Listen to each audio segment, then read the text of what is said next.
awesome. That's pretty dope. Ever since microdots became a feasible piece of kit, shooters have been pairing them along with higher magnification scopes to give their rifle more capability. This has led to countless arguments on the best way to mount one of these dots, with the two most common ways being a piggyback on top of your scope and a canted dot hanging off the side of your rifle. In this video, I'd like to present a new way of shooting that can enhance your rifle's capabilities and help you answer the question if you should go for a top-mounted dot on a piggyback or a side-mounted canted dot. Depending on the purpose of your rifle, that choice may be easy. Competition shooters like a canted dot for speed and for working around cover while shooting off the weak side, while piggyback dots appeal more to long-range shooters who are looking to drop from piggyback to scope with minimal rifle movement, as well as those looking for ambidexterity. Also, canted dots don't work so well with night vision, but we can't have that conversation because my wallet doesn't want me to. So what if there was a technique to combine the two options and get all the benefits of a piggyback mount, while also mixing in some of the things you're generally missing if you don't choose to go with a canted dot? Enter the technique to can a 12 o'clock mounted piggyback dot into your weak side eye. All you gotta do is put the rifle up to your face like you normally would with a good cheek weld, and then rotate it over to where that dot falls in your left eye. Whoa, holy shit. So I think I was trying to look through the red dot, Oh, really? but I see it on the target.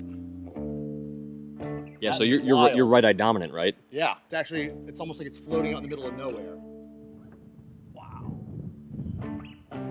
I've had a few shooters give this a try on my rifle, and the general consensus is it's weird at first, but it should be trainable as far as they can tell, and I tend to agree.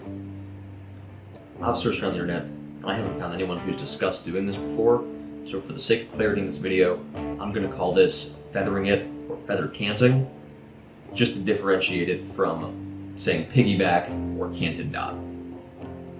There are plenty of videos out there comparing a side-mounted dot to a piggyback dot, so in this video I'm not going to do that. I'm just going to talk about why feathering it, feather canting, is something you can add into your technique pool to make a piggyback dot a more feasible option. First off, if you're worried about using your weak side eye to run your primary red dot, don't be. Think about occluded shooting. The pane of glass that your dot is in is covered up, but you can still put that using your weak eye on the target and you can still get hits. Both eyes should be looking past the gun at the target, and whatever eye that dot ends up being, it just gets factored into that singular image your brain creates using both eyes. So a quick note on making this setup doable: there is no standard height for the piggyback height over the center line of your scope, but I've found that for most scopes, the 1.5 inch center line height over the rail, as long as your piggyback dot is mounted at a reasonable height for standard piggyback things, that should make it line up well with your left eye when you cant it over. If you've already got a similar build to this with a piggyback, drop a comment down below if you can get this to work and if you think it's feasible on your own setup. So here are the benefits you can get adding the feather cant to your skill set along with the piggyback dot that you wouldn't normally get running a piggyback without it. One of the benefits of a side-mounted dot is retaining a good cheek weld when you switch over to your side dot. If you're running a piggyback and you can learn to feather it, you get to retain that good cheek weld despite having a piggyback mount on the rifle. You also get the speed of a canted dot rather than just having to pick your head up off the rifle. That can be a little slower in some situations. Because the dot is mounted in a neutral position over the 12 o'clock, you can cant this thing into both eyes depending on what shoulder the rifle sits in, unlike regular canted dot, where you're just stuck having it on one side of the gun. And of course, compared to a traditional canted dot, having the piggyback on top is much less of a snag hazard than having that thing hang off your rifle at 30, 40, 45 degrees out in the open for things to get caught on. And lastly, you simply get more options to run your gun. You can shoot this thing in a traditional heads-up manner, or you can cant the gun over and feather it. There's also other weird things you can do. I was trying to take a sight picture through a really small horizontal port. I had to cant the gun at a full 90-degree angle. If I didn't have the canted dot on top, to get to the LPVO, I'd be floating out in space here with no kind of weld at all. But my left eye, I can put that in the dot. I have a temple weld, and it's weird, and so is having to shoot in a position like this in the first place. The biggest downside of this setup is that even if you can learn to feather it and add that into your skill set, the canted dot traditionally still wins out in the height over bore category, as you can set the height over bore for that to be the same as your main scope, and it can stay over the center line tightly into the rifle. For a right-handed shooter, feathering it can cause rounds when you're inside your zero distance to go low right, when you're outside your zero distance to go high left. Now, if you're shooting at with a 50-yard zero, out to about 100 yards, this difference shouldn't be all that much, no more than a few inches, but it is still something to keep aware of. Next downside is going to be the steeper learning curve. Outside of your primary optic, you now have two different ways to run your backup dot, and it takes a little getting used to figure out what situations in which you want to run the traditional piggyback optic, or if you want to drop in and cant that gun and feather it.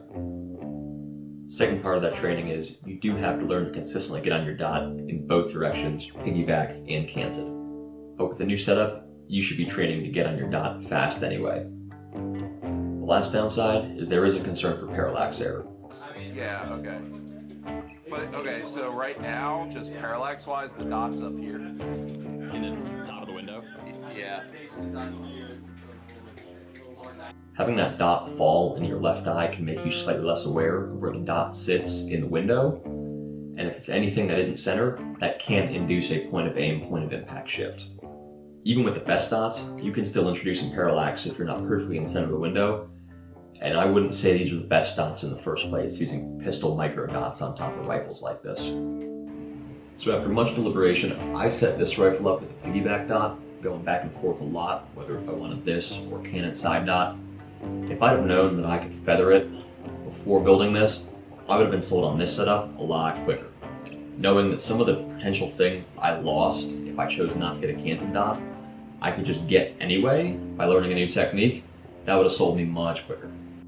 On top of showing this to people on my own rifle, I do have 3 friends that all have different piggyback setups. No same optic or dot combination, we were still able to make all of those rifles work with the same idea. It all translated fairly easy gun to gun to have this be recreatable outside of this specific setup. And that's also with 2 of those friends being cursed and afflicted, they were able to make this thing work left-handed. If you have a similar rifle setup, I'd love to hear if you can recreate this and make this work on your own. I will keep chasing this idea down, but with the AK Masters coming up for the next month and a half, I will be doing a whole lot of work on that, and I will not have the time or ammo to put into this rifle and test this idea. After that though, I will hit the ground running, and I'll be putting a lot of rounds downrange to prove this concept out further. As always, thank you for watching. I appreciate you giving me your time. Have a good one.